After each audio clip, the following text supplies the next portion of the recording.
नमस्कार। द सरकारी bank channel की टीम आज मऊ जिले के इस छोर के आखिरी गांव पर है जो सूरजपुर कहलाता है और इस गांव ने तमाम क्रांतिकारियों को पैदा किया है और सांसदों को भी जन्म दिया है और आज भी इस गांव के लोग अपने क्रांतिकारी विरासत को ढो रहे हैं, संजो रहे हैं। तो इस अवसर पे यहाँ भगत सिंह छात्र मोर्चा से साथी आए हैं और यहाँ के लोकल हमारे साथी क्रांति नारायण सिंह हैं और यह दिखाइए यहाँ पूरे गांव के सम्मानित नागरिक भी आए हुए हैं। तो हम इनसे कुछ बातचीत करके जानने की कोशिश करते हैं कि आज जो हमारे देश की सामाजिक, आर्थिक और राजनीतिक हालात हैं इस पे आप लोग कैसे सोच रहे हैं। तो आप लोगों का हमारे चैनल पे बहुत बहुत स्वागत है। तो आप थोड़ा शॉर्ट में परिचय दीजिएगा। मेरा नाम आकांक्षा है। मैं बनारस के एक संगठन भगत सिंह छात्र मोर्चा की अध्यक्ष जरा खड़े हो जाएगा ताकि आ सके। तो मेरा नाम आकांक्षा है। मैं बनारस के संगठन भगत सिंह छात्र मोर्चा की अध्यक्ष हूँ।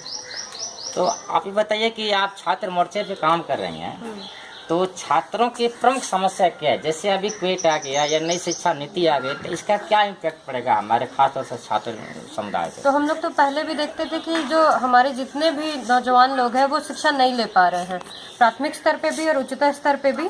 लेकिन जो अभी नई शिक्षा नीति आई है, जो मोदी सरकार है वो लगातार निजीकरण को बढ़ावा दे रही है। इन नई शिक्षा नीति के माध्यम से जो पूरे सरकारी संस्थान है उसको प्राइवेटाइज करने की इनकी नीति है। तो आप ये देखेंगे प्राइवेटाइज करने के बाद फीसें बढ़ेंगी, सीटें कम होंगी, तो हम जैसे जो गरीब लोग हैं, जो मध्यम वर्गीय परिवार के लोग भी हैं, वो भी उसमें शिक्षा नहीं ले पाएंगे। तो एक तरफ आपको शिक्षा से कट किया जा रहा है, दूसरी तरफ आप देखेंगे नौकरी की भी व्यवस्था इस सरकार के पास अब बची नहीं है। इस व्यवस्था में जितने लोग हैं, जो अभ्यर्थी हैं, जो चाहते हैं कि हम कुछ नौकरी करें, घर परिवार संभालें, उनके पास भी स्थिति नहीं बची है कि वो नौकरी ले पाए। अगर 10 लाख लोग भरते हैं सीटें फॉर्म एक, तो पता चलता है उसमें 1000 सीटें हैं। तो लगातार आप देख रहे हैं कि सीटों की संख्या कथित होती जा रही है, फीसें बढ़ती जा रही है। कोचिंग संस्थान खुल गए, जो कोचिंग लेंगे 2 लाख, 3 लाख, 4 लाख, 5 लाख का, वही कोई फॉर्म भर पाएंगे, वही कोई नौकरी ले पाएंगे। तो आज रोजगार की स्थिति बहुत भयंकर है, शिक्षा की स्थिति बहुत बुरी है।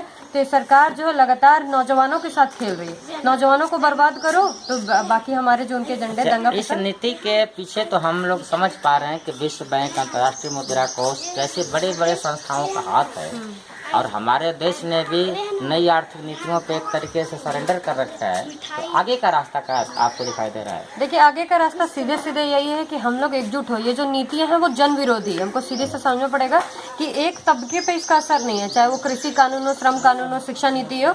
ये पूरी तरह से निजीकरण जो उसको एकदम बढ़ावा दे रही। तो हमारे लिए यही कि हम एकजुट हो, संगठित हो। हमको समझना पड़ेगा कि निजीकरण के कितने नुकसान है, कि 10 साल बाद आपके पास ना घर रहेगा, ना शिक्षा रहेगी, ना नौकरी रहेगी।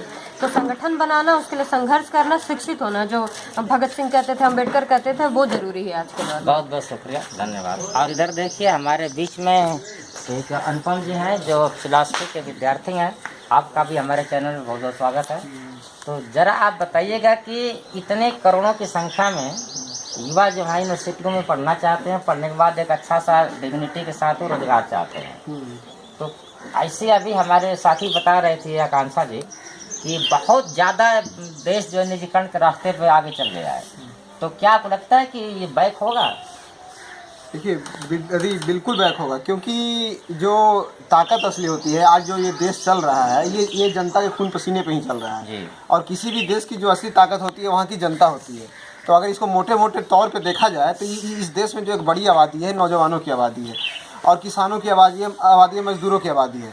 तो कोई भी जो सत्ता दुनिया में ऐसे ऐसे जो शासक है, चाहे हिटलर है, चाहे मुसोलिनी है, बहुत है, लेकिन उनका जितना भी ताकत था वो सब चकनाचूर कर दिया गया, वो जनता के द्वारा ही किया गया। तो ये जो चंद पूंजीपतियों के जो पैरोकार हैं, जो मोदी सरकार जो निजीकरण ला रही है और ये कुछ घरों के फायदे के लिए ला रही है, तो ये जनता है, एक दिन इसको पलटेगी। लेकिन ज़रूरत क्या है, वो आपसी झगड़ों में बना कर रखी है, एक दूसरे से लड़ा कर रखी है जाति धर्म के नाम पे। तो अगर जनता आपसी मतभेद को भुलाकर एकजुट होकर इस जो व्यवस्था है इसको पलटने के लिए एकजुट होगी, तो ये निजीकरण और इस तरह मुनाफा आधारित व्यवस्था को नष्ट किया जा सकता है। बहुत बहुत शुक्रिया। और साथ ही आप क्रांति नारायण जी हैं, इसी गांव के हैं और लड़ाकू किसान हैं। तो साथ ही अभी हम लोग पीछे देख रहे थे कि किसानों के संगठन कह रहे थे कि हम यूपी इलेक्शन में बीजेपी को सजा देंगे। तो सजा तो मिली नहीं, उठ लगता है कि उसको जनता ने इनाम दे दिया, उसके गलत सही जो भी काम रहे हैं। तो आगे किसानों का रास्ता क्या है, संघर्ष कहाँ तक जाएगा, कैसे जाएगा? देखिए, जो कुछ भी हुआ है अब तक जी वो सिर्फ और सिर्फ आंदोलनों से ही हुआ है। जैसे उदाहरण के रूप में बता दें, यहाँ पर मुगल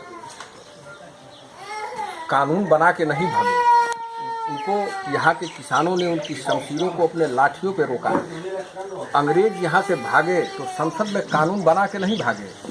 हमारे पूर्व शहीदों ने, भगत सिंह, अशफाकुल्ला खां और भी बहुत से क्रांतिकारी हैं, इन क्रांतिकारियों ने अपनी किताबों पर इनकी बंदूकों की गोलियों को रोका है और लोगों ने शहादतें दी हैं।